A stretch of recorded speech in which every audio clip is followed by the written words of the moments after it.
6장 8절에 있는 말씀부터 우리가 함께 살펴보자 하는데, 오늘 큰 두 가지 사건을 좀 다루려고 합니다. 또 큰 두 가지 사건을 다루지만 우리가 총 한 세 가지 정도 주제를 또 함께 얘기하고자 합니다. 제일 큰 주제는 잘 아시는 것처럼 지난주에도 우리가 두 번에 이어 말씀드렸던 것 같이 이 엘리사 하는 그 이름의 뜻이 여호와께서는 구원자가 되신다. 그 엘로힘 하나님께서 구원자가 되신다. 진짜 하나님이신 여호와 정말 구원자가 되신다 하는 그 엘리사를 통하여 하나님께서 베푸셨던 구원의 은혜에 대해서 우리가 말씀을 나누었었고, 오늘 그 세 번째 이야기를 좀 같이 하고자 합니다. 그래서 이 세 개의 큰 주제를 다루었으니까 이 결론은 구원에 대한 얘기로 마무리 짓게 되겠죠. 또 이 전쟁 중에 그 엘리사라고 하는 분이 사람을 어떻게 대하는지를 보면서 우리가 배우는 바가 좀 있게 됩니다. 그래서 오늘 먼저 6장 8절부터 우리 같이 한번 차근차근 살펴보면 좋겠습니다. 그때에 이 아람 왕이 이스라엘과 더불어 싸우며 그 신복들과 의논하면서 말합니다. 우리가 아무데 진을 치겠다 하고 작전을 세우고 그렇게 계획을 다 얘기를 하게 되면, 하나님의 사람이 이스라엘 왕에게 보내서 말을 합니다. 왕은 지금 아람 왕이 이런 계획을 세우고 있으니까 삼가 아무 곳으로 지나가지 마십시오. 아람 사람들이 그곳에서 이제 나오게 될 겁니다 하고 다 얘기를 하자, 당연히 이제 이스라엘 왕 입장에서는 아람 사람들이 오는 길목을 다 알게 되니까 그걸 다 막게 되는 것입니다. 그렇게 이스라엘 왕이 하나님의 사람이 자기에게 말하여 경계한 곳으로 사람을 보내 방비하기가 한두 번이 아니었다는 거예요. 굉장히 초월적 사건이죠. 어떤 사람의 그 계획을 그 모임에 참여도 안 했는데 다 훤히 내다보고 있다는 거예요, 엘리사가. 그래서 이제 그 모든 일들을 다 미리 알고 차단을 내서 이 아람 사람들 그 손에서 이스라엘을 끊임없이 건지고 있는데, 문제는 이런 사실을 이스라엘은 정작 알겠습니까 모르겠습니까? 그 이스라엘은 늘 어제와 똑같은 오늘이고 늘 평안하고 하니까 이런 일이 있는지도 꿈에도 생각들 못하고 살아갈 거예요. 마치 우리가 늘 하나님이 성실히 일하셔도 대부분의 사람들이 그런 일은 꿈에도 생각 안 하고 그냥 당연히 어제와 똑같이 오늘이 오늘 오겠거니 하면서 그렇게 지나가는 것이거든요. 여하튼 이제 문제는 그 아람 나라의 왕이 염려가 되는 거예요. 혹시 우리 중에 스파이가 있지 않는가? 여러분 옆에 한번 봐요. 혹시 스파이가 있는지. 그 성경에 보면 그 애찬을 함께 나누는데 그 암초가 섞여 있다는 건 그럴 줄 모르지 뭐. 늘 우리가 조심해야 되는데, 11절 봅시다. 이러므로 아람 왕이 그 마음이 불안하게 되어지고 그 신복들을 불러 말합니다. 우리 중에 누가 지금 이스라엘 왕과 내통하는 사람이 있다. 그런데 그걸 내게 말하지 않고 있구나. 왜 나를 속이느냐 하면서 이제 왕이 한마디 하는 거예요. 스파이가 확실히 있다면서. 뭐 아람 왕 입장에서는 그렇게밖에는 생각 못 하겠죠, 당연히. 그때 이제 그 신복 중 한 사람이 말을 했는데, 뭔가를 좀 아는 사람이죠. 우리 주 왕이여, 아니로소이다. 오직 그 이스라엘 나라에 그 선지자 엘리사가 있는데, 그가 왕이 그 침실에서 무슨 말을 해도 그걸 전부 다 어떻게 알아듣는지 다 알아듣고 이스라엘 왕에게 그걸 다 얘기를 함으로 말미암아 왕의 생각을 다 읽고 다 맡고 있다는 거예요. 충격적인 얘기죠, 그렇죠? 그런데 그때 이 아람 왕 하는 말이 요즘 있습니다. 너희는 그러면 가서 그 내가 하는 말 다 알아 지금 듣고 있으면서 그 이스라엘을 보호하고 있는 엘리사가 어디 있나 봐라. 내가 사람을 보내어 그를 잡아오겠다. 그 조금은 제가 이것도 다 들었다. 그 참 어리석은 사람은 어쩔 수가 없어. 지금 침실에서 혼자 하는 독백도 다 알아듣고 피할 길을 내가지고 이스라엘을 보호하고 있다는데 그 엘리사 잡아오라는 거예요. 그런데 문제는요, 왕이 잡아오라 그러면 군인들은 또 잡으러 갑니까? 안 갑니까? 가야죠. 왜냐하면 이런 걸 군인 정신이라 그러는데 보통 제정신이 아닙니다. 뭐 시키면 시키는 대로 다 해야 돼, 그냥. 우리가 이래 보면 알잖아요. 그 행정이라는 게 조직이 갖춰지게 되어지면 상부에서 말도 안 되는 요구를 해도 일단은 해야 돼. 그래야지 조직이 돌아가니까. 뻔히 아닌 걸 알면서도. 그래서 우리가 이 탁상행정 그런 말 하잖아요. 그렇죠? 전혀 일도 모르는 사람이 제일 우두머리가 되어가지고 뭘 하면 그거 어렵다는 거예요. 그러니까 어리석은 사람이 우두머리 되면 안 되고 공부라도 해야 돼. 그래야지 상식적으로 뭘 결정할 거 아니에요. 이 정치라고 하는 게 참 쉽지 않은 것이 그런 거거든요. 아니 결국은 사람들이 투표로 누군가를 뽑을 텐데 결정권이 그 사람에게 있는 거예요. 우리는 가장 보편적 그 인격과 양심이 있다고 생각하고 이제 뽑는 것인데 그런 사람들이 어디에 치우치거나 엇질이 같으면 참 피곤한 일이 되고 마는 것이죠. 그래서 좀 우리가 그 사람다운 좀 무난한 사람이 누군가 그런 걸 좀 볼 필요가 있는데 여하튼 이 왕이 뭐 그렇게 요구를 하니 그러니까 뭐 군인들 입장에서는 나라의 녹을 먹고 사는 입장에서 시키는 대로 안 할 수가 없죠. 이어봅시다. 잡아와라 했더니 또 아는 사람들이 있어요. 왕에게 아리엘에 보라 그가 도단에 있다 하면서도 참 이런 거 보면 옛날에도 뭘 아는 사람은 또 뭘 알아. 모르는 사람은 뭘 몰라도 꼭 그런 사람 한두 명 끼어 있거든요. 저도 어릴 때 고등학교 다녀보니까 선생님 스케줄을 다 꿰는 애들이 있어요. 오늘 선생님 어디서 뭐 한다더라 하면서 그런 걸 대체 어떻게 하는지 모르겠어요. 우리 선생님 오늘 어느 동네 가서 테니스 친다고 했다 하면서 뭐 심지어 뭐 젊은 여자들 보면 연예인들 어디서 많은지 다 알아 스케줄을. 그런 걸 왜 알지 모르겠어요. 자기 할 일 하면 될 텐데 그렇게 할 일이 없나 싶기도 한데 근데 또 가끔은 그런 게 또 유용하거든요. 거기는 절대 가면 안 되는구나. 선생님이 있단다. 그런지는 모르겠는데 여하튼 엘리사가 어디 있는지 아는 사람이 있었어요. 도단에 있다고. 왕이 이제 말과 병거와 많은 군사를 보내가지고 그들이 밤에 가서 이제 그 성읍을 에워싸게 됩니다. 도단성을. 그때 이제 하나님의 그 사람의 사환이 일찍 일어나 나가 봤는데 군사와 말과 병거가 이 성읍을 에워싸고 있어요. 그때 그 사환이 엘리사에게 말합니다. 아하 내 주여 우리가 어찌하리이까. 그러니까 하나님의 일을 한다고 하면서도 눈앞에 있는 현실밖에 못 보는 사람들이 있어요. 이 게하시 같은 인물이 그런 인물이죠. 그러니까 하나님의 이 영적 세계가 안 보이는 거예요. 타락한 천사들이 있지만 3분의 1이 타락을 했고 그러니까 그 악에 속한 자들보다는 우리와 함께해서 우리를 돕는 하나님의 천사들이 배나 많거든요. 3분의 1 타락했으니까. 그런데 그런 영적인 안목이 없으니까 이 게하시는 눈앞에 있는 현실 때문에 낭망하는 거죠. 성경은 끊임없이 우리에게 얘기합니다. 이 세상 악한 자에게 속해 있다는 거예요. 그런데 이 세상을 두려워하지 말라는 거예요. 이 세상 일로 염려하지 말라는 거예요. 끊임없이 우리 주님께서 우리에게 하시는 말씀이죠. 다음에 한번 이 악령의 세계를 좀 다룰 필요가 있는데 왜냐하면 비유로 표현할 때 별이라 이렇게 표현할 때가 있거든요. 성경을 보면 때로 어떤 단어는 단어만 봤을 때 원관형으로 쓰는 경우도 있고 때로는 비유관형으로 쓰는 경우도 있고 그런 것들을 알려면 뒤에 조금 더 읽어보면 쉽게 압니다. 이게 실제로 어떤 일로 벌어지는지를 보면 그 정리가 되거든요.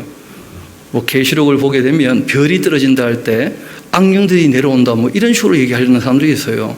근데 그 다음에 일어나는 일을 보면 산과 섬들이 지각이 깨어져서 움직이는 것으로 다 드러나 있거든요. 그때 별은 그냥 별인 거죠. 반면에 그 불교령이 그 꼬리를 가지고 별 3분의 1을 휘감아 땅에 던졌다 이런 내용들이 나와요. 그런데 그 뒤로 쭉 더 읽어보면 그게 바로 이 사탄의 수하였다 하는 그 설명들이 뒤에 다 나오거든요. 그러면 그런 게 별로 어렵지 않을 터인데 그 뒤까지 안 읽어보고 이제 별만 가지고 무슨 해석을 하려고 하면 그때부터는 상상이 너무 많이 들어가는 거예요. 그래서 다음에 한번 기회 되면 그 이 영적인 세계, 그 천사들의 세계하고 사탄의 세계와 또 함께 이 악령들의 세계를 성경이 우리에게 계시해 주신 대로 한번 정리해서 좀 얘기를 나누어야 되지 않겠는가. 그런 걸 조금 이제 궁금해 하시고 또 정리가 안 돼가지고 성경 읽을 때마다 헷갈려 하시는 분들이 계시더라고요. 근데 오늘은 뭐 그것이 주제가 아니기 때문에 일단 그 정도 언급을 하고 아주 중요한 내용 하나가 나옵니다. 우리 16절 거기 하나 박스를 쳐놓으시면 좋겠는데 이 엘리사가 영적 세계에 대한 구도를 얘기해줘요. 하나님의 세계는 그는 누구도 범접할 수 없는 겁니다. 영원하신 분이시고 스스로 계시는 분이신데 전지전능하신 분이신데 그게 아니고 천사들의 세계 중에 타락한 천사들이 있는 거예요. 계시록을 보면 그 중에 한 3분의 1 정도가 타락에 참여했다는데 그러면 3분의 2는 여전히 그 주님의 그 심부름꾼인 것이죠. 그래서 이 엘리사가 이런 말 합니다. 우리와 함께 한 자가 있다는 거예요. 우리 말고 우리와 함께한 영적인 어떤 실제가 있다는 거예요. 그 천사들의 세계를 얘기하는 것이고 또 그들 말고 그들과 함께한 자, 그 아람과 함께한 자들, 하나님 반대편에 선 존재들, 그 악령의 세계를 또 얘기해요. 그러니까 우리와 함께한 자가 그들과 함께한 자보다 많으니까 두려워하지 말라는 거예요. 어찌하리까? 그 우리가 나설 게 아니다 이 일은 하고 명확히 이 엘리사가 말을 합니다. 그리고 이제 이 엘리사가 하나님께 기도하고 여쭈죠. 여호와여 원하건대 그 눈 열어 보게 해 주옵소서. 또 여호와께서 그 청년의 눈을 좀 열어 주시기를 했는데 진짜 열어 주셨어요. 그러자 그 청년, 그 게하시가 봤더니 정말 불말과 불병거가 산에 가득하고 엘리사를 둘러 보호하고 있는 것을 보여주신 겁니다. 우리와 함께한 자가 더 많다는 거예요. 그들과 함께한 자보다. 아람 사람이 이제 엘리사에게 이제 내려왔는데 엘리사가 여호와께 기도를 합니다. 원컨대 이 저 무리의 눈을 좀 어둡게 하옵소서. 그 엘리사 알아보면 안 되잖아요, 그렇죠? 엘리사가 도단에 있다는 것도 알고 또 보면 알아볼 사람들 반드시 있을 테니까. 그런데 이제 엘리사가 하나님께 기도하고 또 응답을 받습니다. 정말 엘리사의 그 말대로 그들의 눈을 어둡게 하셨다는 거예요. 정말 이 엘리사 신령한 분이었고 하나님 말씀에 늘 순종하는 사람이었고 정말 또 원하는 대로 영역을 갑절이나 얻었던 사람이었고 이 특별한 시대에 아주 특별한 능력도 많이 일으켰지만 하나님하고 이 정도의 대화가 되는 인물이었어요. 기도하면 다 들어주시는 거죠.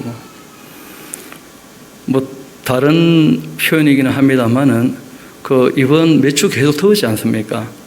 그래서 이 강좌 끝날 때쯤 그 장로님 중에 한 분이 오셔가지고 목사님 비가 한번 오면 좋겠는데요. 그러고 비 오더라고 보니까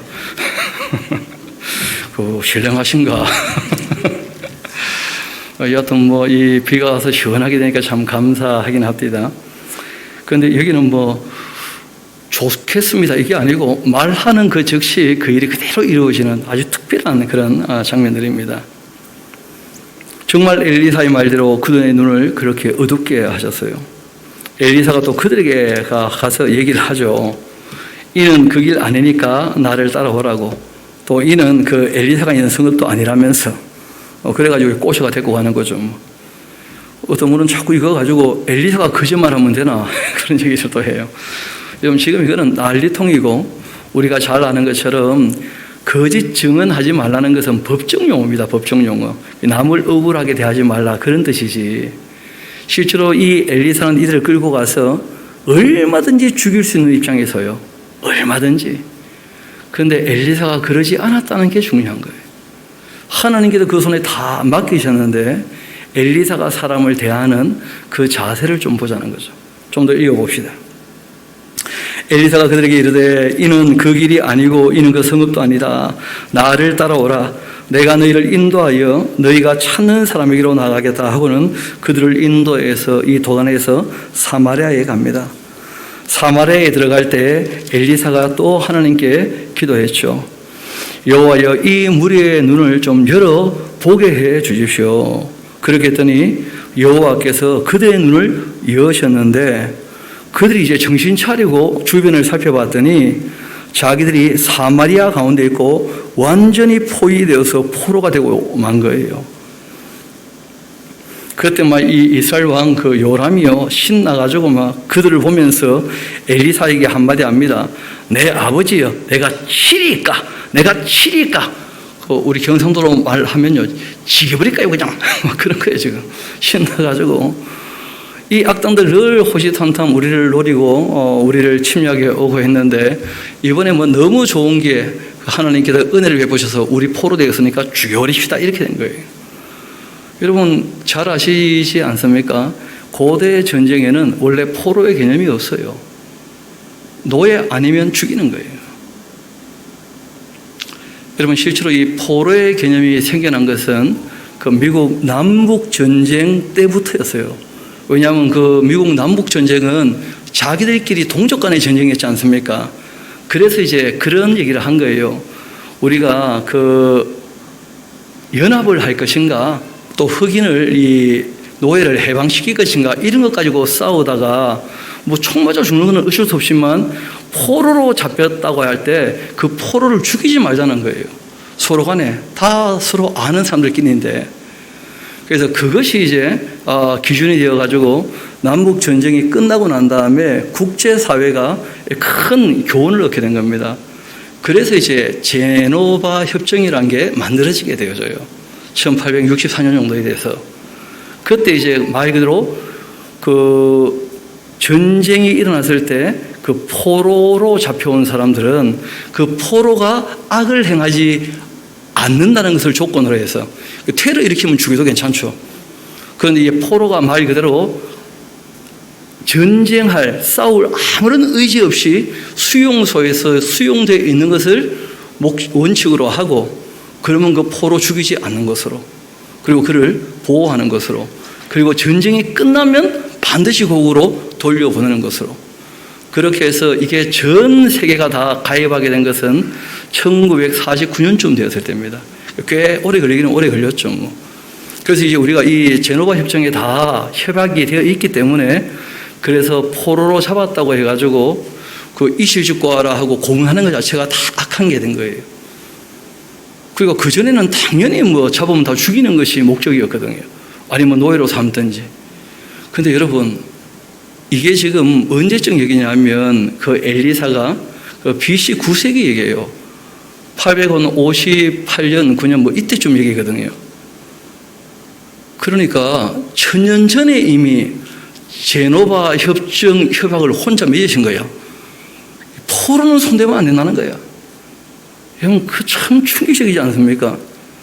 그런 인식을 어떻게 이분이 하시게 되었는지 생각할수록 놀라운 거예요. 사람에 대하여 생각하는 그 생각의 폭이 정말 하나님의 사람다운 것이에요, 어떻게 보면. 그래서 이 엘리사가 이런 대답을 합니다. 치지 마십시오. 칼과 활과 전쟁통에 그렇게 사로잡은 자라고 할지라도 살아있는데 그 죽여버리면 어떡합니까? 포로인데. 심지어는 이 사람들 전쟁통에 잡아온 것도 아니고 그냥 순순히 우리를 따라와서 포위된 것인데, 이런 사람들 우리가 어떻게 손대면 되겠습니까? 그렇게 하지 말고 떡과 물을 그들 앞에 두어서 먹고 마시게 하십시오. 정말 접대 잘해서 보내라는 거예요. 다음에 또 오면 어떡합니까? 다음에 저녁도 잘 먹여 보내면 되니까. 지금 하나님께서 엘리사를 통해서 보호하고 계시잖아요. 지키고 계시고. 그러니까 그 포로된 사람들 잘 대접해서 돌려보내는 거예요, 오히려. 왜냐하면 그들도 다 가족이 있거든요. 그렇지 않습니까? 그들도 다 아기가 있는 것이고 친구가 있는 것이고, 여러분 어느 한 사람도 우리가 함부로 대할 수 없는 이유가 있다는 거예요. 다 누군가의 남편일 것이고 누군가의 아들일 것이고 누군가의 아버지일 것이고, 그런 면에서 이 세상에는 전쟁이 진짜 없어야 돼요. 전쟁이. 그렇지만 뭐 성경은 그럴 수 없다고, 이 악한 사람이 늘 악을 행하기 때문에 그 전쟁은 끊이지 않을 거라고. 실제로 개인적으로 만나 전쟁을 원하는 사람이 누가 있겠습니까? 그런데 전쟁이 일어나는 이유가 있다는 거예요. 그 엘리트들이 사람의 생명을 가볍게 여기고 군산복합체나 아니면 말 그대로 정말 이 정사, 그 전치하는 이 힘을 갖고 있는 사람들, 또 어두움의 세상 그 주관자들, 그리고 또 이 권세에 있는 사람들, 실제로 이 악한 영에게 다 속해 있고 쏘가 있는 사람들, 이런 사람들이 끊임없이 자기 욕심으로 돈 벌 욕심에 뭘 자꾸 이 분란을 일으켜요. 그런데 행정적인 문제에 있어서 보통 평범한 사람들은 시키는 대로밖에 할 수 없는 자리에 있는 사람들이 꽤 많거든요. 그러니까 이게 참 쉽지 않은 거예요. 그래서 사람이 그 왕이 되거나 사람 위에 사람이 있거나 이게 근본적으로 잘못된 것이고, 그렇지만 세상은 그 모양을 갖고 있는 게 또 현실입니다. 그래서 우리가 사람을 대하는 자세 정도는 먼저 좀 바르게 가져놓을 필요가 있어요. 이 엘리사가 사람을 대하는 그 자세, 떡과 물을 그들 앞에 두어 먹고 마시게 하고 또 그들의 그 주인에게로 돌려보내서, 왜냐하면 이 사람들은 보내서 온 거예요. 자기들이 못된 마음을 가지고 악한 감정을 가지고 온 게 아니거든요. 악을 행하러 온 게 아니라 왕이 시키니까 어쩔 수 없이 온 거예요, 지금. 그러니까 그런 사람들 손대면 안 된다는 거예요. 다 돌려보내라는 거예요, 엘리사가. 이어봅시다. 왕이 위하여서, 참 왕도 이때는 착해져, 그렇죠? 음식을 많이 베풀고 그들이 먹고 마시고 놓아 보내게 되고, 그들이 그들의 그 주인에게로 그렇게 돌아가게 되었고, 이때부터 시작해서 그 아람 군사의 그 부대가 다시는 이스라엘 땅에 들어오지 못했는데 이후에 또 바로 들어왔다니까요. 그러니까 우리가 글을 읽을 때 그 한 단락 한 단락이 끝날 때 어떤 역사가가 강조하기 위하여 방심을 찍었던 것도 염두에 둬야 돼요. 그래서 이 기자는 다 사람들이었기 때문에, 그래서 그 말에 그 문구에만 딱 매여버리면 오해가 일어날 말들이 많습니다. 뭐 다시 안 오기는 뭐 다시 하나요? 좀 이따 또 올 텐데 말하고, 아랍 사람들이. 그런데 이제 이 역사가는 이 사건 하나를 가지고 딱 어떤 매듭을 짓고자 하는 마음이 있었기 때문에 그렇게 정리가 되었던 것이거든요. 뭐 그런 정도의 과정은 우리가 뭐 글 쓰는데 얼마든지 허용될 만한 부분이거든요. 그래서 우리가 그런 걸 염두에 두고 이제 또 뒤에 어떻게 이 이야기가 이어가는지 하는 것을 보면 좋겠습니다. 그래서 몇 번 말씀드렸는데 기억을 하실 겁니다. 우리가 성경을 읽을 때 무오하다라고 하는 것은 단어 하나하나 문구에 대한 문제가 아닙니다. 우리가 성경이 정말 오류가 없다고 할 때에는 두 가지 관점이 꼭 필요해요. 신앙, 하나님이 어떤 분인지를 바르게 알고 그분을 우리가 섬겨 살 때 있어서는 성경이면 충분하다는 거예요. 그리고 성경에 기록된 내용으로서 무오하다는 거예요. 두 번째는 하나님 자녀로 우리가 어떻게 이 땅에 살 것인가, 신앙인의 생활에 있어서 정확무오하며 유일한 법칙이라는 거예요, 성경이. 그것을 우리가 관점으로 읽어나가야지 오해가 없지, 그러지 않으면 이런 한 단어 한 문구 때문에 헷갈려 할 수가 있다는 것입니다. 그래서 그런 것들 조금 우리가 염두에 두고 보면, 그러면 이제 읽어나갈 때, 이건 뭐 광장을 한 것이고 또 어떻게 방점을 찍으려고 기자가 그렇게 표현을 했구나 하고 넘어가면 아무 문제가 없거든요. 이후에 또 일어난 일들을 봅시다. 7장하고 쭉 이어지는 이야기인데, 아람의 벤하닷이 그 온 군대를 모아 올라와서 사마리아를 에워싸요. 그리고는 이 아람 사람이 사마리아를 에워싸고 성중에는 크게 줄이게 되어집니다. 그러니까 참 이 요단강 건너편 동쪽 서쪽이 너무 달랐어요, 형편이. 아람 사람은 풍요로웠어요. 그런데 어떻게 이 이스라엘은 지지리 궁상으로 먹고 살 길이 없게 되어지는, 게다가 또 포위까지 해버리니까 더 먹을 게 없는 정말 비참한 그런 입장이 되고 만 것이었습니다. 이어봅시다. 아람 사람이 사마리아를 에워싸므로 성중이 크게 줄였는데, 그 줄였다는 것을 표현하기 위해서 나귀 머리 하나에 은 83겔 이렇게 되어 있는데, 여러분 잘 아시는 것처럼 나귀는 부정한 짐승이에요. 그러니까 먹을 게 없으면 뭐 부정한 것도 잡아먹어야죠. 뭐 심지어 사람도 잡아먹는 판인데. 그러니까 이런 부정한 짐승 머리 하나만 해도 여러분 그 80세겔이 얼마 정도 되는 돈이냐면 1세겔이 성인 4일치 그 노동력이에요. 그러면 4,8이 얼마입니까? 32. 그러니까 1년치 연봉쯤 되는 거예요. 여러분 이거는 말도 안 되는 물가 아닌가요? 말도 안 되는 물가. 1년치 연봉을 가지고 낙이 머리 하나 사는 거예요. 그게 말도 안 되는 물가인 거예요. 그렇게 생각하면 은 5세겔은 20일 동안 일해서 번 돈 아니에요. 그렇죠? 그 4분의 1값 하는 말이 1리터 조금 더 돼요. 1리터 조금 더 돼. 그런데 여기 이제 합분태라고 예전에 번역되어 있고 여기 지금 뭐 플러스 그냥 비둘기 똥 이렇게 되는데 누가 똥을 또 사 먹겠습니까? 그래. 그때 이제 그 사람들이 이 얼룩무늬 콩 중에 아주 질이 낮고 누가 봐도 기분 나쁘게 생긴 콩이 있어요. 똥처럼 생긴 콩. 그 콩 별명이에요, 합분태.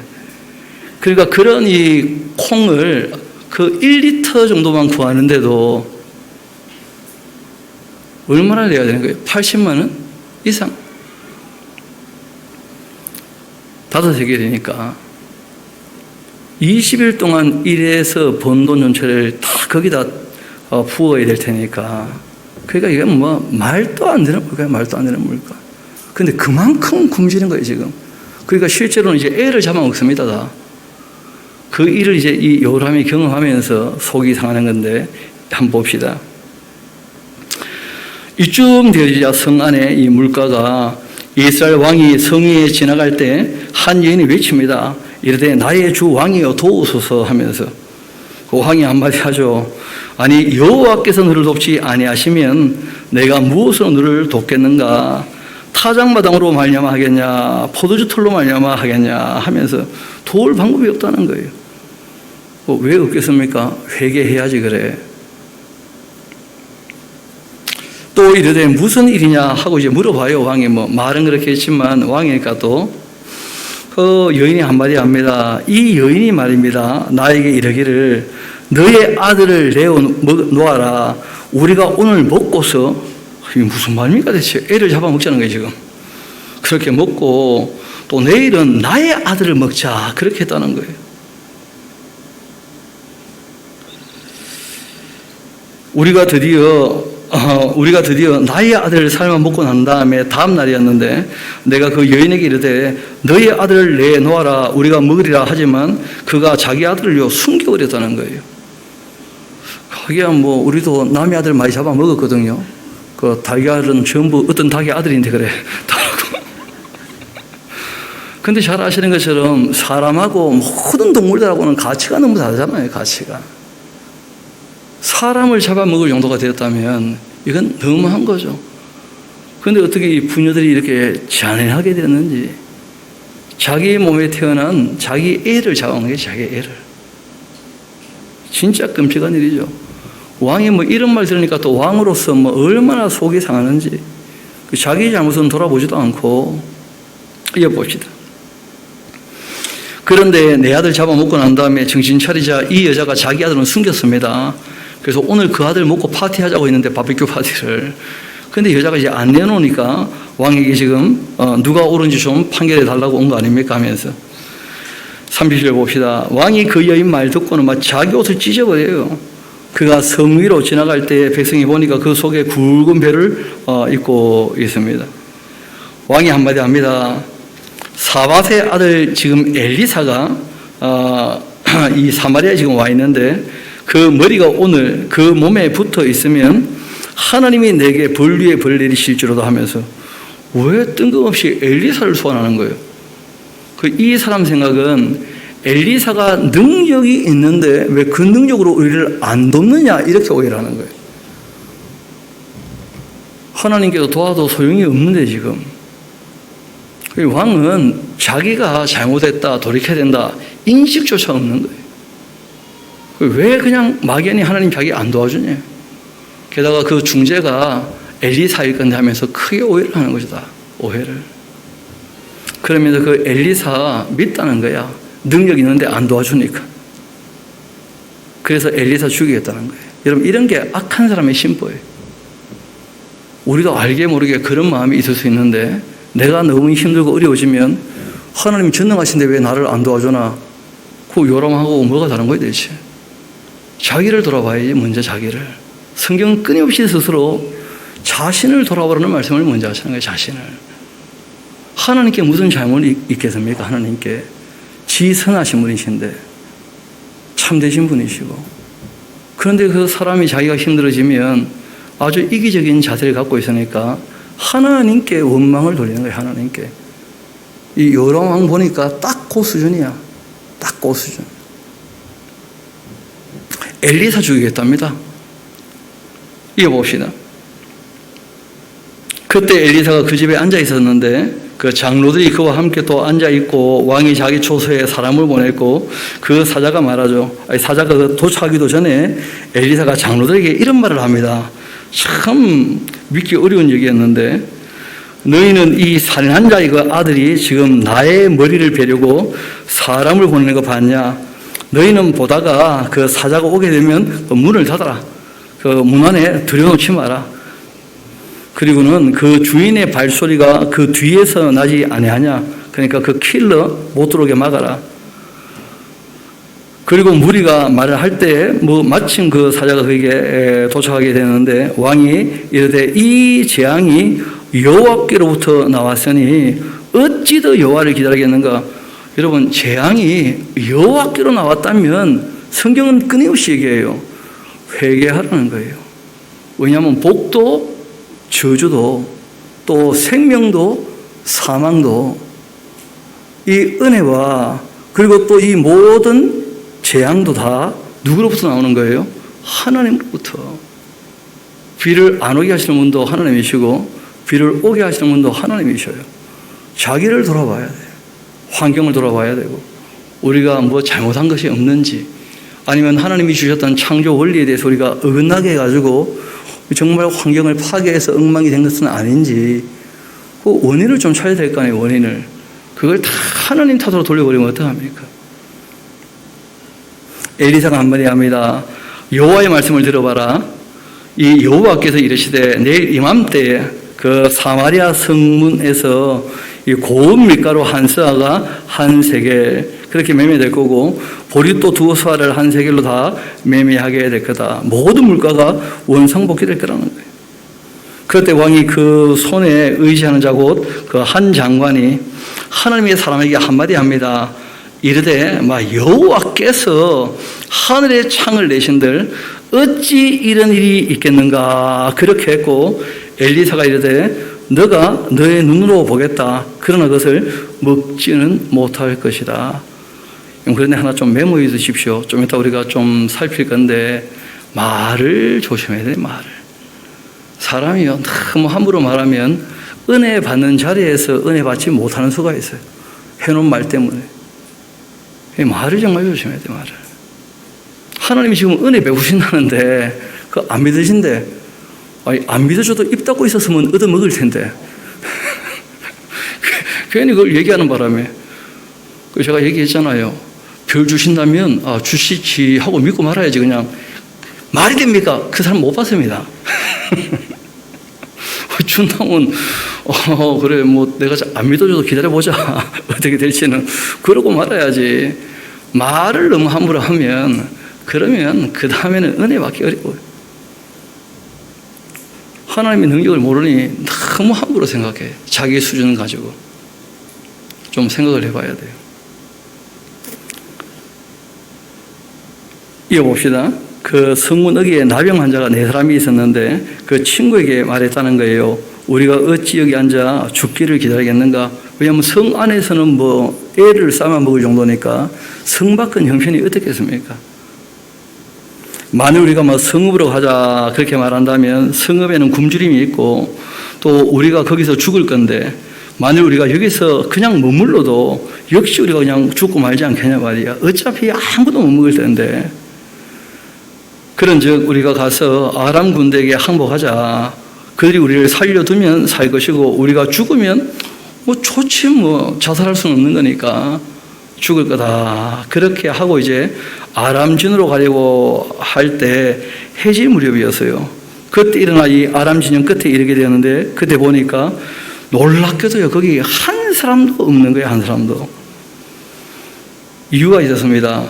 여러분, 주께서 아람 군대를 병거 소리와 말소리와 큰 군대 소리를 듣게 하셨는데 아람 사람이 서로 말하기를 이스라엘 왕이 우리를 치려해서 헷 사람이 그 왕들과 그 애국 왕들에게 값을 주고는 그들을 우리에게 오게 하였다. 그렇게 했는데 5절 다시 한번 올라가 봐요. 아람진으로 이 네 사람이 가려고 할 때가 해질 무렵이었죠. 그럼 바로 그때였어요. 해질 무렵에 다 일어나 도망가 버린 거예요. 그러니까 네 사람이 몸을 서로 의지해서 일어났을 때 이 아람 진영에 있는 사람들은 애굽으로부터 큰 이 구원병이 달려오는 말발굽 소리를 들었다는 거예요. 그럼 도망가 버린 거예요. 그걸 가보니까 뭐 저녁은 기뻐하는데 사람은 아무도 없고 저녁 먹으려고 해질 무렵이었으니까 저녁 먹으려고 이것저것 해놨던 거 그대로 놔둔 채 다 혼비백산에서 다 도망가 버렸거든요. 그리고 이제 하나님께서 이것 가지고 이 사마리아 사람들 다 먹이실 거예요. 뭐. 여러분, 지금 우리가 인류가 70억 좀 넘는다 그러지 않습니까? 여러분, 지금 우리가 이 곡식을 이렇게 일궈내는 그 땅이라고 하는 것이 딱 정해져 있잖아요. 어느 정도. 여러분, 질소 비료가 없었다면 지금 땅에서 나는 생산품을 가지고는 30억에서 최대한이 40억이랍니다. 그러니까 1920년도에 인구가 폭발적으로 막 늘어나기 시작할 때 1차 세계대전 지나고 2차 세계대전 지나고 이랬을 때가 세계대전이 있었는데 인구는요 폭발적으로 늘었었어요. 오히려. 왜냐하면 그때 농업에 대한 혁명들이 일어나는 기간이었거든요. 먹을 게 풍요로워지게 되었다는 거예요. 오히려. 왜냐하면 질소 비료라고 하는 이 발견이 있게 되어지고 땅이 그 비료가 이제 있게 되어지니까 한 서너 배를 더 수확량을 내는 거예요. 그러니까 사람들이 먹고 사는데 별로 문제가 없게 된 것이죠. 그런데 잘 아시는 것처럼 질소 비료가 나오면서 요즘에 이제 얼마 전부터 이제 알게 되는 것이죠. 이게 땅으로 다 스며들어서 영양분이 되는 게 아니고 대부분 다 흘러가. 그냥 땅에 머무면 좋은데 비가 오면 다 또 흘러내려가 버려요. 그러면 이제 이 강이나 바다나 또 부영양화가 되어가지고 또 문제가 생기는 것을 알게 된 거죠. 그리고 또 이 질소가 아질산화가 되어지면 이산화탄소보다 1000배 더 이 대기에 영향을 끼쳐가지고 온난화를 가속시킨다는 것을 알게 된 거 아니에요. 그러니까 사람들이 또 다른 방법을 좀 찾아야 되겠다고 힘쓰고 애쓰는 그런 일이 있는데 잘 아시는 것처럼 육종 교배를 하지 않습니까? 그렇죠? 그래서 스스로 이제 이 작물이 병충해를 잘 견디기도 하고 또 잘 쓰러지지도 않지만 수확량은 많고 그리고 이제 영양이 많지 않아도 그래도 이제 빛을 받아가지고 많은 열매를 맺으면 좋겠다. 이렇게 이제 연구를 하기 시작하는 거예요, 연구를. 그걸 잘 아시는 것처럼 우리나라가 70년대까지만 해도 굶주리지 않습니까? 보리고기라는 것이 있었고. 그런데 제가 이름을 잘 못 외워서 이름은 또 적어봤어요, 일부러. 허문회라고 하는 그 교수님이 나라의 부름을 받고 그 필리핀에 그 당시에는 그 60년대였었으니까 이걸 이제 극복하는데 그 앞부터 이제 일이 있었던 거예요. 그 필리핀에 세계 미국 연구소가 있었습니다. 거기에 가서 그 당시에는 밀은 많이 먹지만 쌀은 먹는 나라가 많지 않잖아요. 그러니까 쌀을 제일 많이 생산하고 먹었던 데가 60년대에 필리핀 쪽이었거든요. 거기 가서 이제 이 허문회라고 하는 분이 연구를 하셔가지고 개발한 그 쌀 품종이 그 유명한 통일배예요. 여러분, 그 50원짜리 동전 있지 않습니까? 그 50원짜리 동전에 왜 그 통일배가 있느냐? 그 기념할 만한 일이었다는 거예요. 왜냐하면 그 통일배 때문에 굶주림에서 벗어났거든요. 그 72년부터 이 일 때문에 이제 나라가 농촌진흥청을 이제 60년대 이미 만들어가지고 가동을 하고 막 온갖 일들을 해가지고 이 농촌에서 생산량을 높이자 해가지고 이제 그래서 잘 아시는 것처럼 75년, 6년 지나면서 완전히 작업하게 된 거예요. 완전히. 그런데 아시는 것처럼 80년대, 80년, 81년 그때 이제 또 어떤 일이 벌어지느냐 하면 미국 세인트 헬렌 화산부터 해가지고 지구 곳곳에 화산이 터지면서 말 그대로 기후가 엄청 엉망이 되고 말면서 냉해를 입어가지고 농사가 또 안 되고 말았어요. 우리나라는 특별히 더. 그리고 혹시 어른들은 기억나실 겁니다. 그때 그 80년대 그 초에 그 안남미라고 날아다니는 쌀. 왜냐하면 곡물을 수입해야 되는데 우리는 밀 안 먹잖아요. 그러니까 쌀을 수입해야 되는데 우리가 보통 먹는 이 뭐 자포이카산 뭐 그런 얘기들 하는데 여하튼 쫄깃쫄깃한 이런 쌀은 뭐 구할 길이 없으니까 그런 쌀은 이제 그 냉해에 약하니까 안남미는 그러지 않았다는 거예요. 그래서 이제 날아다니는 쌀이지만 그거 수입해가지고 이제 국민들이 일단 호구지책을 삼게 되었었는데 그때 안 좋은 쌀을 수입을 해가지고 어른들이 안남미 하면 굉장히 인식이 안 좋아. 밥알이 날아다닌다 막 이런 얘기들을 하게 한 거예요. 근데 그게 한 2, 3년 정도 먹고 말았던 것이거든요. 근데 그때 이제 여러분 잘 아시는 것처럼 놀랍게도 80년, 81년, 80년이 지나면서 세계 경제가 호황을 맞이하고 왜냐하면 대전이 끝나고 이제 그때 태어났던 아이들이 자라가지고 이제 경제 활동할 수 있는 사람들이 되어지면서 그 세계가 전체적으로 막 이 왕성하게 일어나고 그 덕분에 우리나라도 80년대부터 아주 뭐 이 경제가 급속도로 발전하지 않습니까? 그러니까 한 1, 2년 정도 안남미를 먹고 난 다음부터는 나라가 조금씩 이제 부자가 되니까 쌀뿐 아니라 여러 가지 다양한 것을 먹기 시작하면서 그때부터 통일비는 한 5, 6년 일을 하고는 그 다음에 이제 완전히 천대받아요. 이 맛대가리 없는 거 다 해가지고. 부자가 돼가지고. 그러니까 정말 굶어 죽을 뻔했던 그 한 10년 세월 그때 그 지켜준 게 너무 고마운 것이고 실제로는 뭐 그때 80년대부터 시작해서 지금까지 꾸준히 우리가 발전해 왔기 때문에 더 이상 우리가 뭐 통일비는 이제 없습니다. 맛대가리 없어가지고. 그리고 안남미에 대해서 훨씬 더 입장이 달라졌죠. 요즘에 여러분 식당 가서 그 동남아 볶음밥 종류는 전부 다 안남미로 해요. 왜냐하면 원래 볶음밥은 이 찰진 것을 하면 안 돼요. 여러분이 왜 김치볶음밥을 했는데 찐득찐득하냐 떡이 되느냐 그 쌀이 안 좋아서 그래서 그 볶음밥은 다 안남미로 해야지 그래. 그래야지 맛있게 이렇게 볶아 먹지.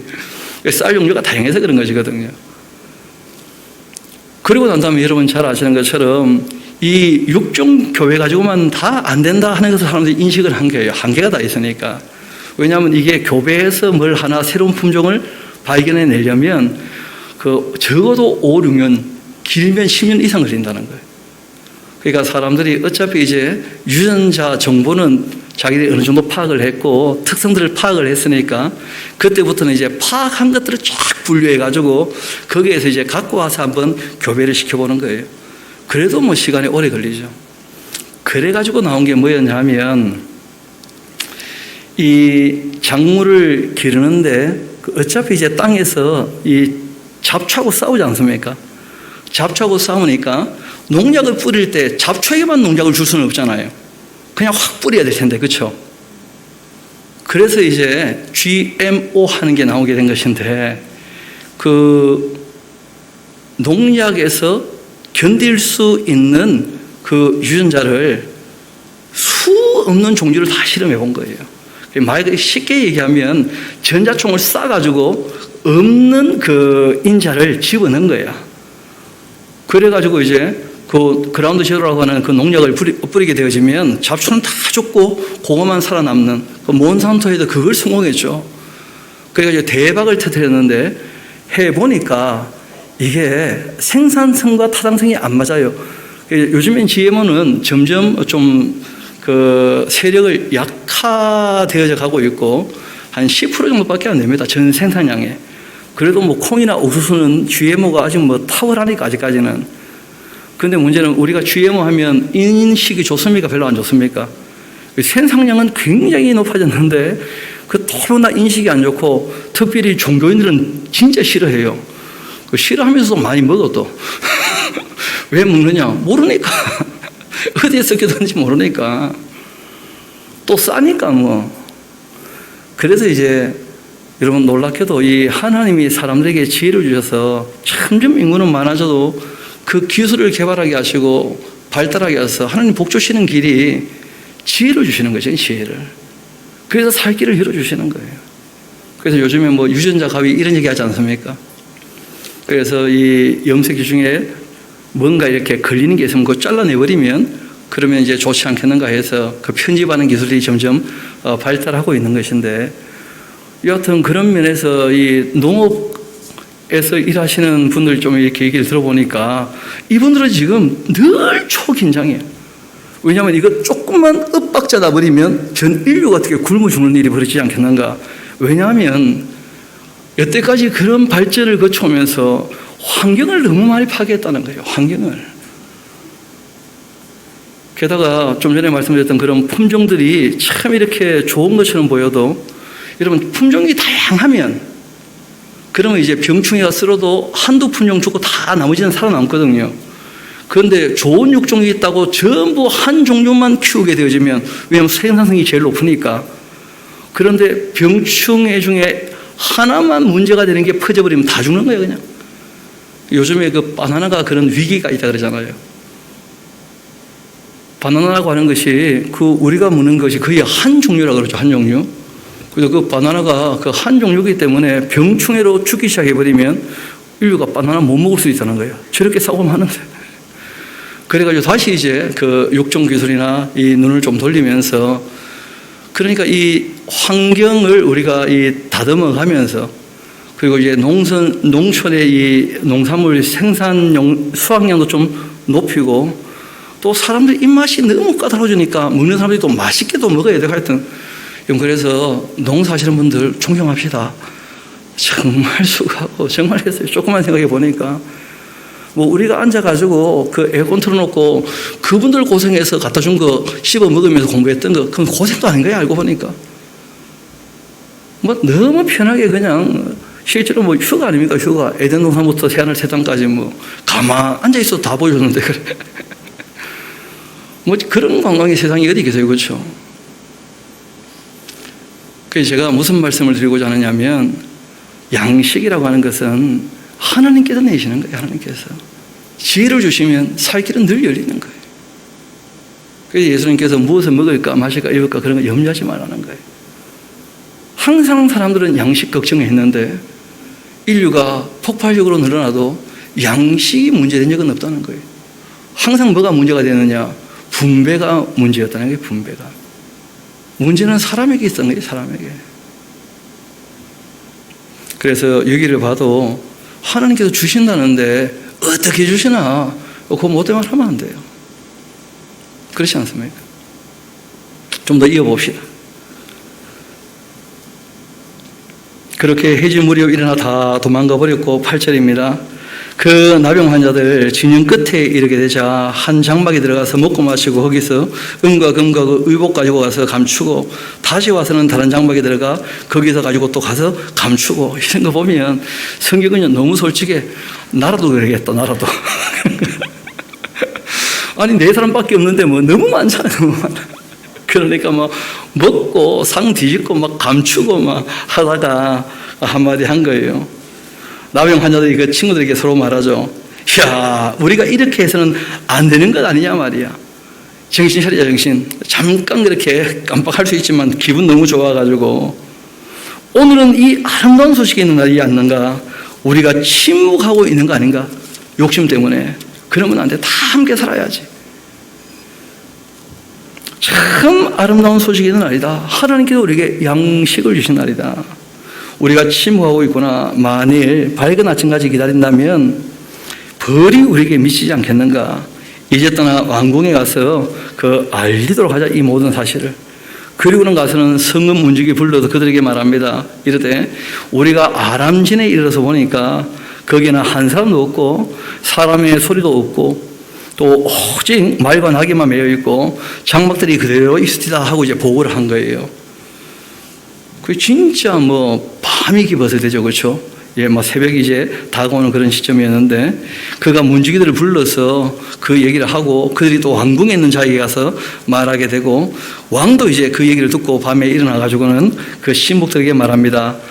아람 사람이 지금 우리에게 행한 것 내가 너에게 알게 하노니 그들이 우리가 주님 것 알고 있음으로써 그 진영 떠나 들에 매복하고 스스로 이르기를 그들이 성읍에서 나오거든 우리가 사로잡고 또 성읍에 들어가겠다 한 것이니라 하면서 왕은요, 이게 아람의 작전일 수 있다는 거예요. 우리가 워낙 밖으로 안 나오니까 이렇게 해가지고 이제 끌어내서 우리를 죽이려고 하는 거 아니냐. 그러니까 먼저 정탐해 봐야 된다. 확실히 왕은 왕이에요. 그렇죠? 뭐 배운 사람은 좀 달라, 확실히. 왕이 그렇게 딱 얘기를 합니다. 그 신하 중 한 사람이 대답합니다. 이럴 때 그러면 청컨대 아직 성중에 남아있는 말이, 여러분, 이 사마리아 성 형편이요, 성 전체 말이요, 5마리 남아요. 5마리. 다 잡아먹고, 시중에는 나귀 머리가 80세겔에 팔릴 때니까 뭐. 그러니까 왕이 특별히 이제 귀하게 여겼던 말들이 있었던 모양인데, 딱 5마리 남은 거예요. 5마리. 그 말 5마리가 지금 남아있지 않습니까? 그걸 취해서 사람을 보내 정탐 한번 해보시라. 그것들이 청중에 남아있는 이스라엘 온 무리 곧 이 멸망한 이스라엘 온 무리와 같으니이다. 그렇게 하고는 그들이 그 병거들과 또 그 말들을 취한지라 왕이 아람 군대의 뒤로 보내며 가서 정탐하라. 그렇게 했었는데 그들의 뒤를 따라 요단까지 이르러 보니까 진짜 요단강을 다 건너가 버린 거예요. 동초보다. 아람 사람들이다. 아람 사람들이 막 급히 도망하고 있어요. 버린 그 의복, 병기, 길에 막 가득하고, 그래서 사자가 돌아서 왕께 그렇게 보고를 하자 그 말을 듣자 백성들 입장에서는 지금까지 굶주렸잖아요. 그러니까 우악 하고 그냥 그 아람 진영으로 달려가는 거예요. 거기에 먹을 게 있으니까. 백성이 나아가서 이 아람 사람의 진영을 노략하게 되었는데, 이에 말씀 그대로 고운 밀가루 한 사에 한 세겔, 보리두 수아에 한 세겔 되었고 여호와의 말씀처럼 그대로 다 되었다는 거예요. 참 믿기 어려운 얘기였겠지만 그러나 하나님께서 그렇게 하시기로 하시고 다 건져내신 거예요. 하나님께서 하시고자 하시면 나병 환자 4사람이 한 마음이 되었을 때 그때 하나님께서 이스라엘을 건지신 거예요. 아람의 손에서. 하나님은 구원자가 되네요. 구원자가.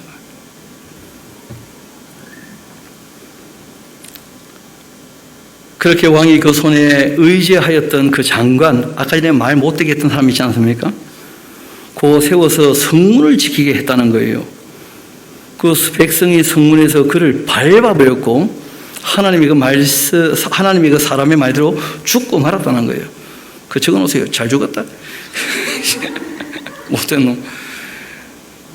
그렇게 하나님을 조롱하고 멸시하고 다들 배고파서 지금 막 먹고 살자고 지금 뛰어가는데 그것도 앞에 서가지고 줄 서시오. 죽어야 되거든요. 그렇게 죽었다는 거예요. 그래서 이 사람은 이 말을 정말 조심해야 돼요. 말하다 보니까 나도 말이 좀 거친데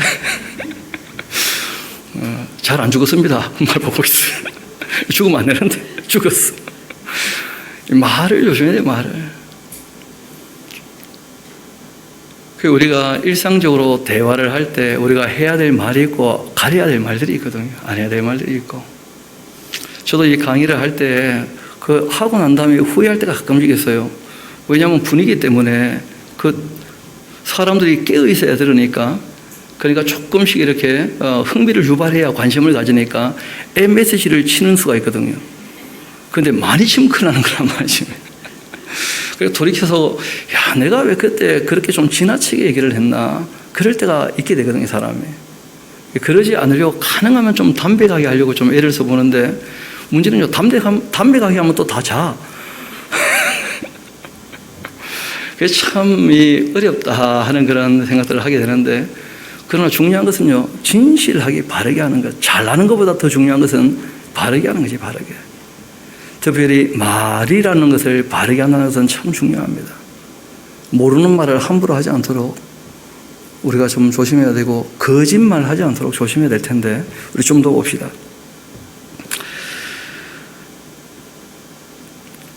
다시 한번 17절 봅시다. 왕이 그 손에 의지하였던 그 장관을 세워가지고 성문을 지키게 했고, 백성이 그 성문에서 그를 밟고 그 하나님의 사람의 말대로 죽고 말았다. 곧 왕이 내려왔을 때 그가 말한 그대로였다. 하나님이 그 사람이 왕에게 말한 바와 같았는데 이르기를 내일 이맘때에 그 사마리아 성문에서 보리 2수알을 한 세겔로 매매하고 고운 밀가루 한 세알을 한 세겔로 매매하리라 그렇게 한즉 그때 바로 이 장관이 하나님의 사람에게 대답하여 이르되 여호와께서 하늘에 이 창을 내신들 어찌 이 일이 있으리요 그렇게 했고 대답하기를 너가 너 눈으로 보리라 그러나 그것을 먹지는 못하리라 그렇게 했지 않는가.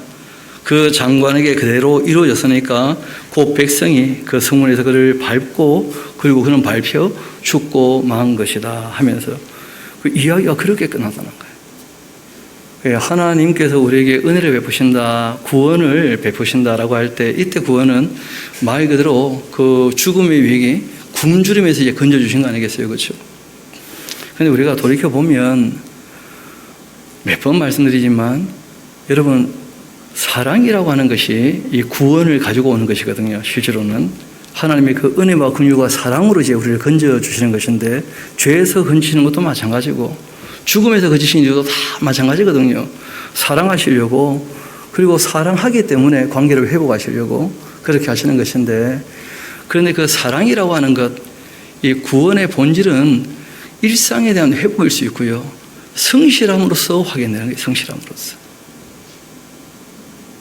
여러분 그 요한 사도가 있지 않습니까? 요한 사도가 사랑의 사도가 된 이유는 딴 데 있는 게 아니거든요.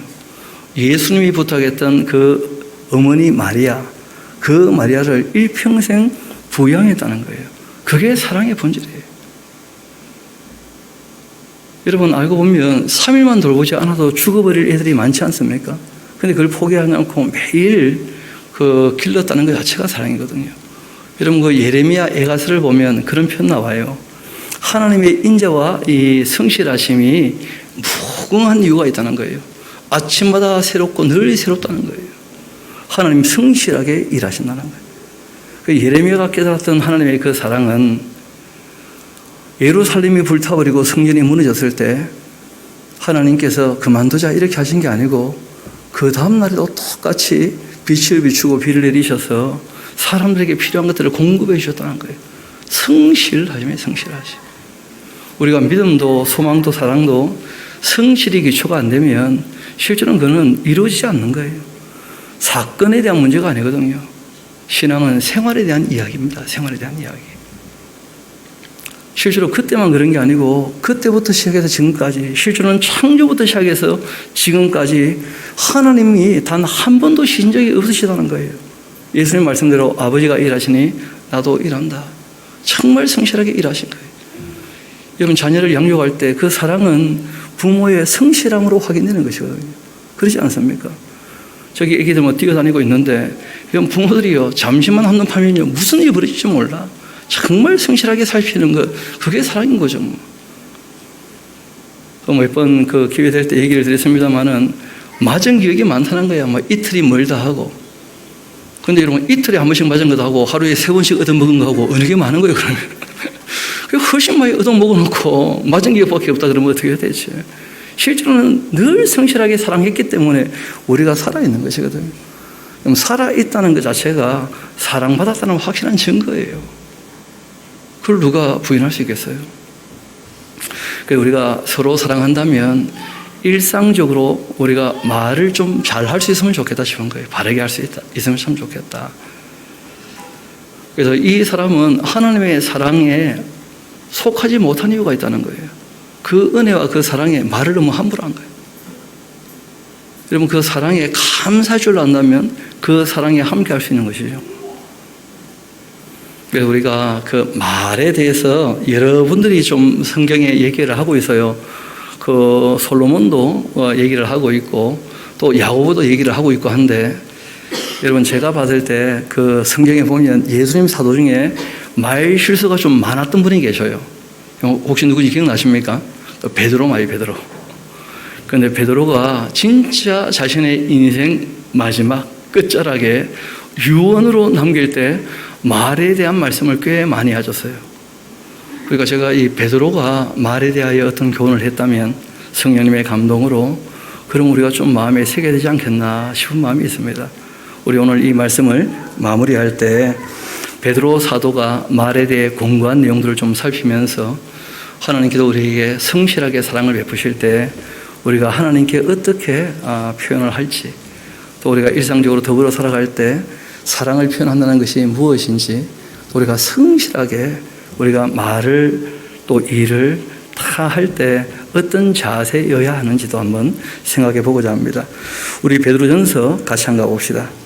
일단 부정적으로 얘기했던 것들 우리가 좀 교훈으로 삼고, 그리고 마지막 결론적으로 우리가 한 절을 읽으면 좋겠는데요.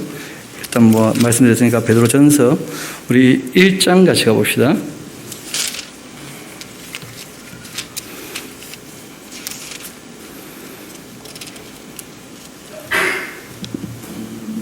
그 23절부터 한번 읽어드리겠습니다. 베드로전서 1장 23절부터 너희가 거듭나게 된 것은 썩어질 씨로 된 것 아니고 썩지 아니할 씨로 된 것이니까 살아있고 항상 있는 하나님의 그 말씀으로 되었다. 그 하나님의 그 말씀의 본질이 사랑이죠. 그러므로 이 모든 육체는 풀과 같고 그 모든 영광은 풀의 꽃 같은데 풀은 마르고 꽃은 떨어지되 오직 주의 말씀만큼은 새수로 있지 않겠는가. 그렇게 했으니까 너희에게 전하는 이 복음은 곧 이 말씀인 것이다. 하나님 말씀을 전하는 것이 복음을 전하는 거예요. 그리고 우리 2장으로 같이 한번 가봅시다. 바로 옆에 보면 그러므로 하고 나오지 않습니까? 하나님 말씀을 우리 마음에 담아두고 그 말씀을 늘 전해야지 악독이나 기만이나 외식이나 시기나 거기 보면 모든 비방하는 말을 버리도록 하자. 그렇게 되어 있어요. 우리가 꼭 버려야 될 것이죠. 그렇죠? 개인적으로 사람을 비아냥거리는 말들은 버려야 돼요. 모든 비방하는 말 그건 버려야 한다. 그렇게 특별히 부탁하십니다. 또 우리 조금 뒤로 가봅시다. 2장 15절 정도 한번 가볼까요?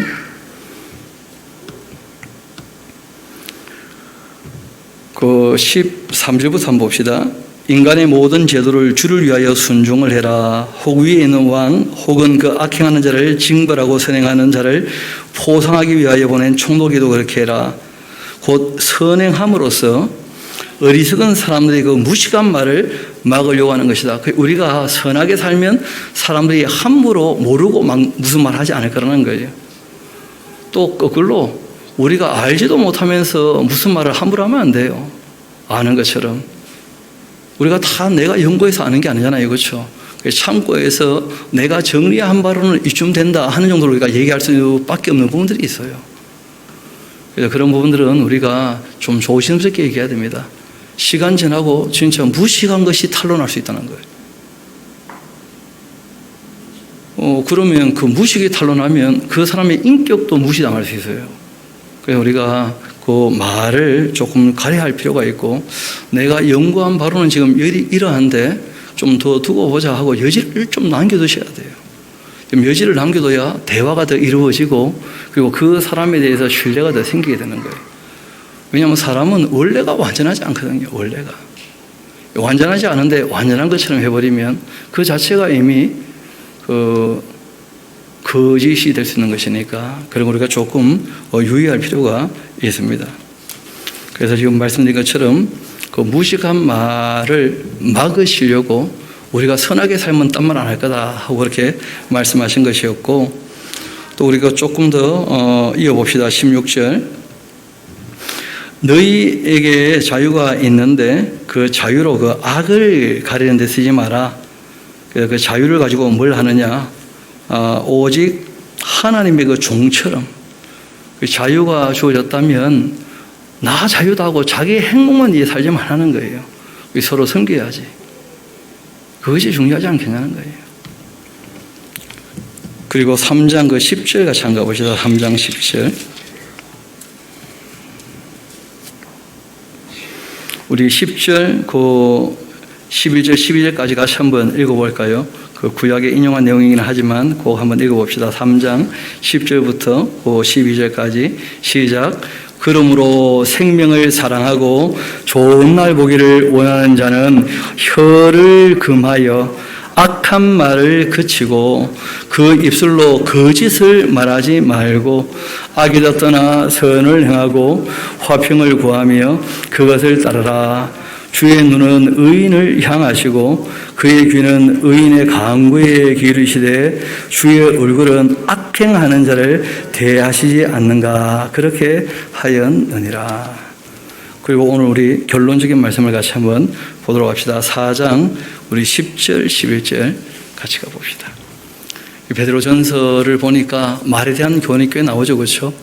특별히 이제 10절 11절은 박스를 쳐놓으시면 참 좋겠는데, 원래는 7절부터 쭉 이어보면 제일 좋겠죠. 제일 좋은 대로 합시다. 7절부터 봅시다. 만물의 마지막이 가까이 왔으니까 그러므로 너희는 정신 차리고 근신하여 기도해야 한다. 무엇보다 뜨겁게 서로 사랑하라. 사랑은 허다한 죄를 덮는다. 서로 대접하기를 원망 없이 하고 각각 은사 받은 대로 하나님의 여러 가지 은혜 맡은 그 선한 청지기같이 서로 봉사를 하라. 우리 11절은 같이 한번 읽어볼까요? 시작. 만일 누가 말하려면 하나님의 말씀을 하는 것 같이 하고 누가 봉사하려면 하나님이 공급하시는 힘으로 하는 것 같이 하라. 이는 범사에 예수 그리스도로 말미암아 하나님이 영광을 받으시게 하려 함이니 그에게 영광과 권능이 세세에 무궁하도록 있느니라. 아멘.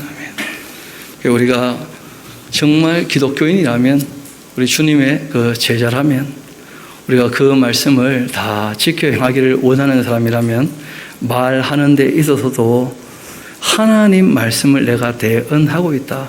하나님 말씀을 말하는 것처럼 그렇게 정말 참된 것, 선하건 의로운 것을 우리가 얘기해야 되지 않겠는가. 그렇게 성경이 우리에게 말씀을 하시는 것이죠. 그래서 오늘 그 엘리사 사역이 이제 이 정도로 해서 거의 다 마무리가 되어집니다. 그래서 엘리사가 사람을 어떻게 대했는지, 또 하나님께서 우리에게 양식을 내실 때 어떻게 그 길을 여시는지, 그 성실하심이 얼마나 크신 사랑이신지, 그리고 그 사랑으로 우리를 건져주었다는 것을 꼭 기억하시고, 우리가 주님께서 베푸신 그 은혜에 감사하면서 하나님 앞에 또 사람들 앞에 말을 늘 조심하고 주의 말씀을 전하는 사람 같은 그런 자세로 늘 말을 하는 저와 여러분 되기를 소망합니다. 우리 함께 기도하도록 하시겠습니다. 아버지 하나님, 참 감사합니다. 구원자 되시는 하나님 앞에서 우리가 어떤 자세로 살아가야 될지, 또 우리가 더불어 살아갈 때 사람의 생명을 왜 소중히 여겨야 되며 또 어떻게 다루는 것이 그 생명을 소중히 여기는 것인지 다시 한번 생각해 하시고, 또 우리가 생각도 못하고 살아왔고 늘 주변에 있었지만 하나님께서 정말 인류를 건지시고자 많은 사람들의 그 마음에 지혜를 허락하시고 손으로 수고하게 하셔서 이렇게 인류에게도 큰 혜택을 얻게 하시는 것들을 다시 한번 생각해 되었습니다. 아버지 하나님, 바라옵기는 저희들의 수고로, 저희들의 사랑에 그 힘씀으로 누군가가 유익을 얻게 된다는 것을 기억하고 우리의 욕심을 쫓아 자기의 행복만을 추구하는 것이 아니라 정말 사랑이 주어졌지만, 자유가 주어졌지만 사랑으로 종로로 다는 하나님의 사람답게 살기를 소망하오니 아버지 하나님, 우리의 앞길을 인도하시며 또 우리 입술에 파수꾼을 세워주셔서 우리가 우리 입에서 단물과 쓴물을 내지 않도록, 또 우리가 참말과 거짓말을 섞어내지 않도록, 정말 흠이나 티나 주름 잡힌 것이나 가증한 것이 있지 않도록 주님께서 도와주시기를 소망합니다. 모든 것을 주님께 의탁합니다. 감사드립니다. 이 모든 말씀 저희를 사랑하시는 우리 구주 예수님 이름으로 기도합니다. 아멘.